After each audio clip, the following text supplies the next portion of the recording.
Shutterstock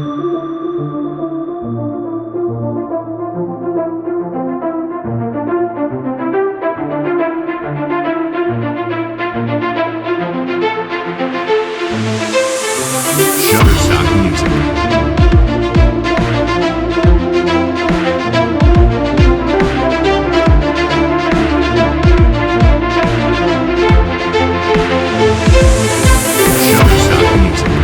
Shutterstock Music.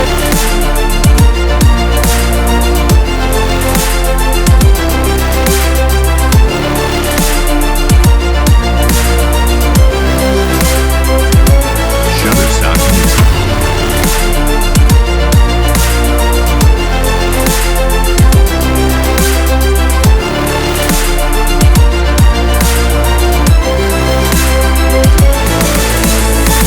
Shutterstock Music. Shutterstock Music. Qu'est-ce que cela signifie concrètement?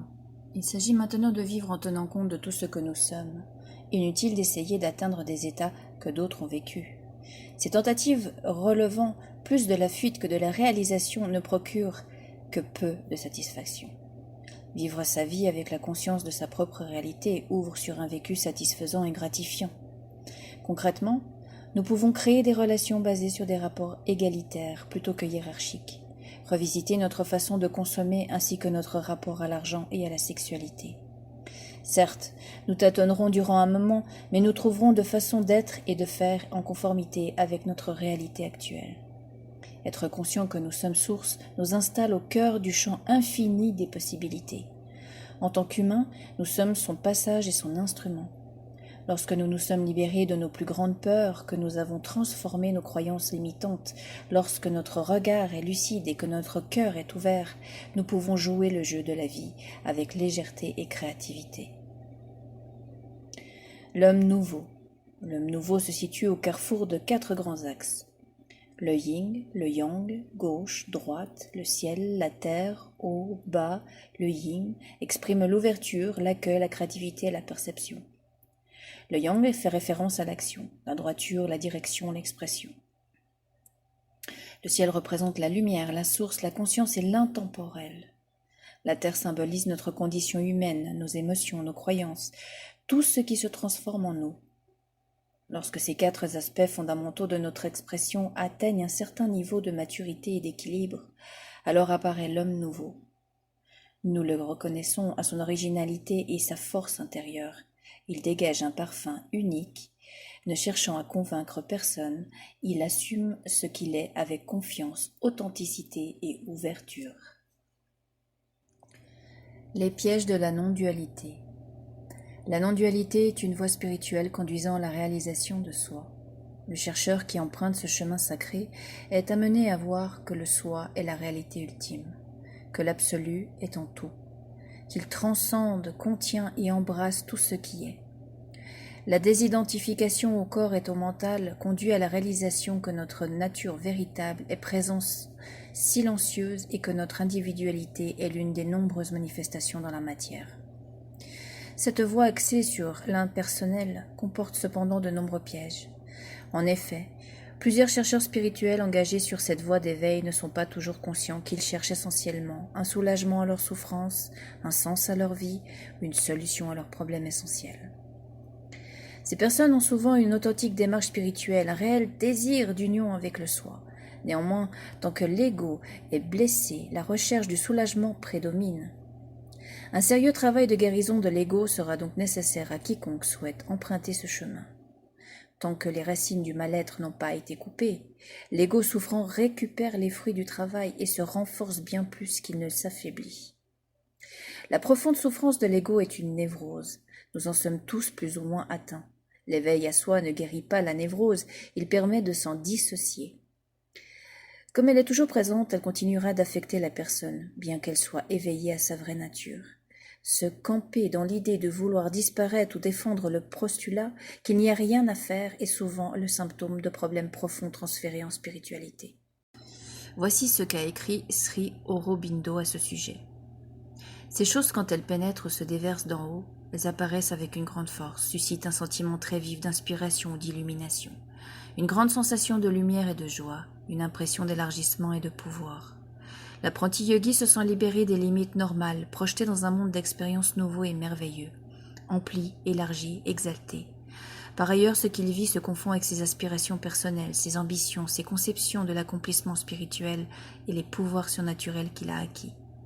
Il se laisse facilement emporter par ses splendeurs et a l'illusion d'avoir réalisé quelque chose de définitif ou de moins souverainement vrai. À ce stade, il lui manque d'ordinaire la connaissance et l'expérience indispensables qui lui diraient que ce n'est que là un début très incertain et bien mélangé. Il ne peut pas comprendre tout de suite qu'il est encore dans l'ignorance cosmique, non dans la vérité cosmique, mais encore dans la vérité transcendante.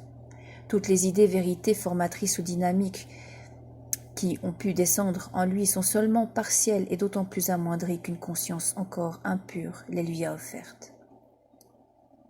Ce sage indien fait ici référence à la période critique que rencontrent les apprentis.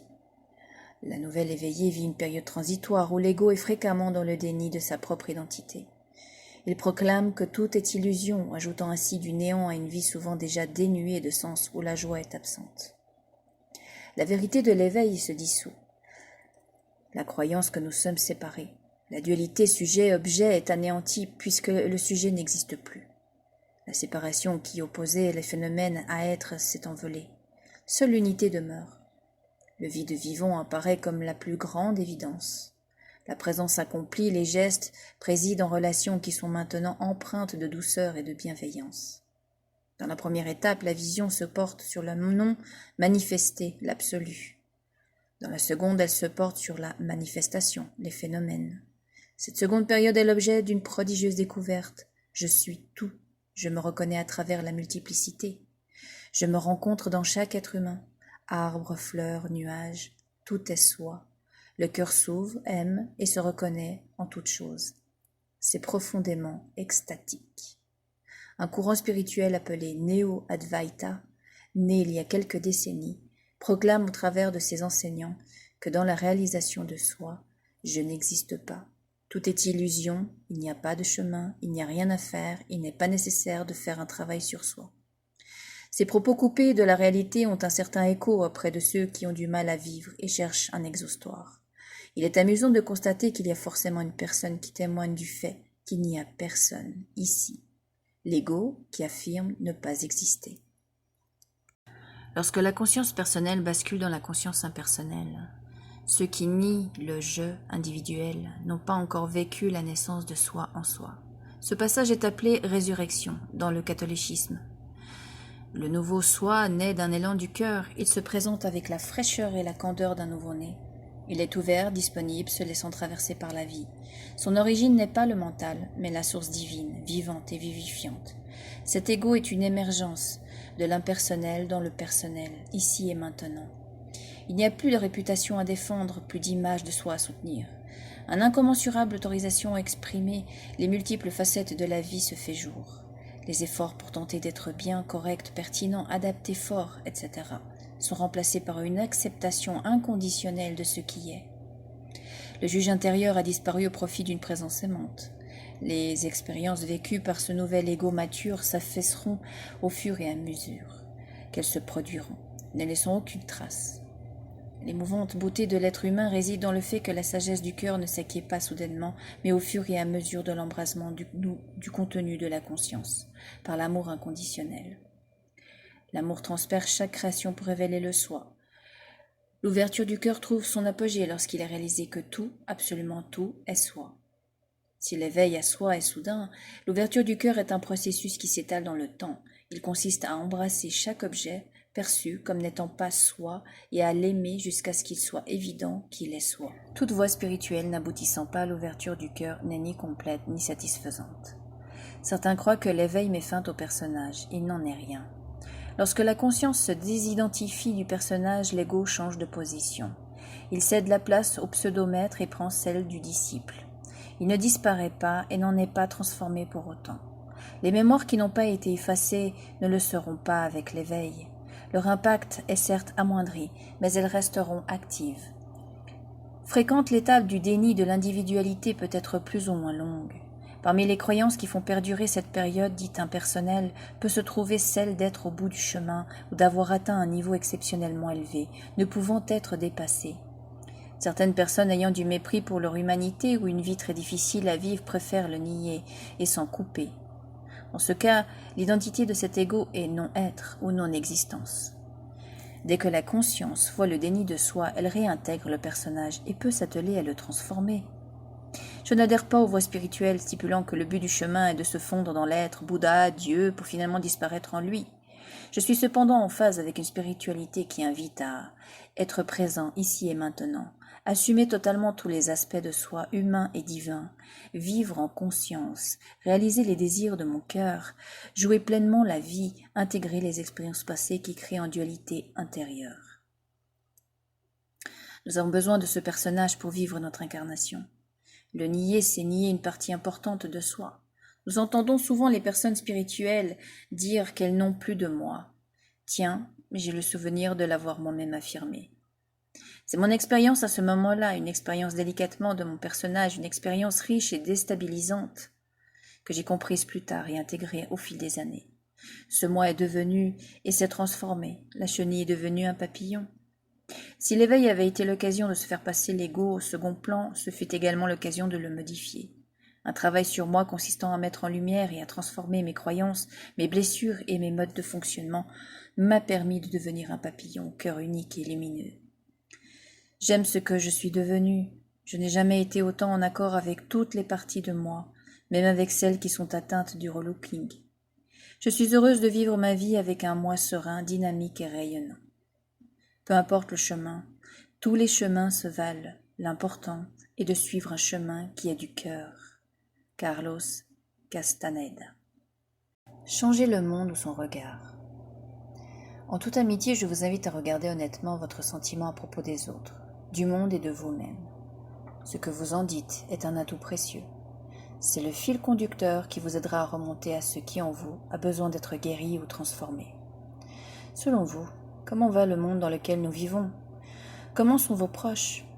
Ceux que vous côtoyez tous les jours, avec quels mots seriez-vous tenté d'en parler?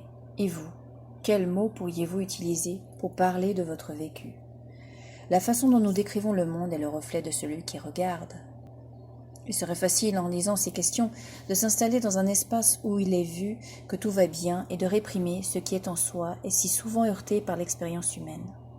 Il ne s'agit pas d'essayer d'en parler positivement pour s'imaginer aller bien, ni de condamner ses propres jugements ou critiques, mais d'en prendre conscience et de poser un regard bienveillant sur leurs sources.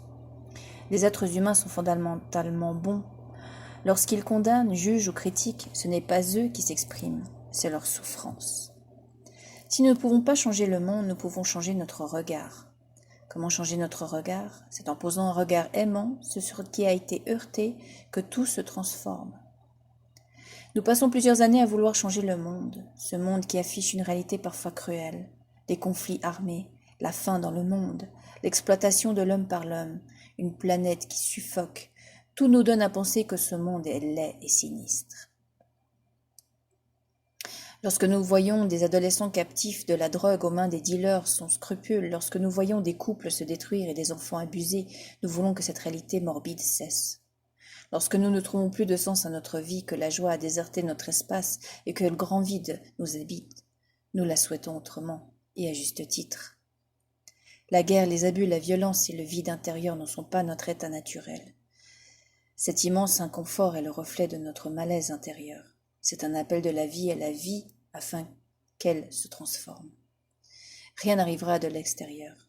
Les transformations viennent de nous. Elles se produisent lorsque nous sommes conscients que la source de la souffrance est en nous. Nous pouvons alors guérir nos blessures et nous libérer de nos vieilles peaux.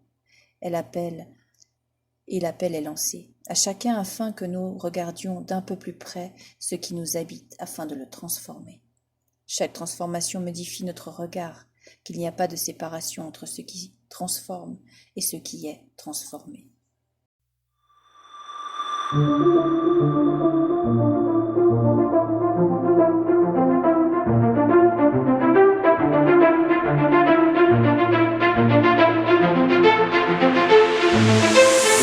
Shutterstock Music.